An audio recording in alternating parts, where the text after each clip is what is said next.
গাজীপুরের তুরাগ নদে বিজয় দশমীর প্রতিমা বিসর্জনে এসে ইঞ্জিন চালিত নৌকায় ডুবে নিখোঁজ দুই শিশুর মধ্যে একজনকে মরদেহ উদ্ধার করেছে ফায়ার সার্ভিসের ডুবুরি দল।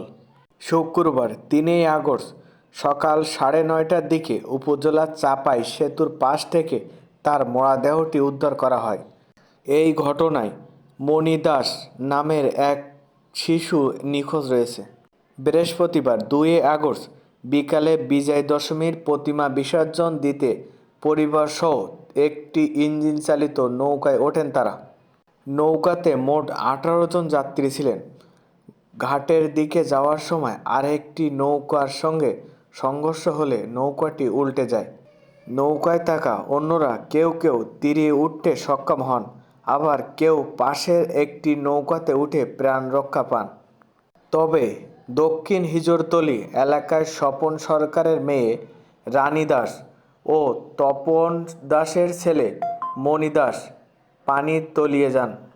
নিখোঁজ দুই শিশুর স্বজনরা রাতভর নদীর পাড়ে আহাজারি করতে থাকেন। শুক্রবার সকালে রানী দাসের মরদেহ উদ্ধারের পর এলাকায় শোকের ছায়া নেমে এসেছে।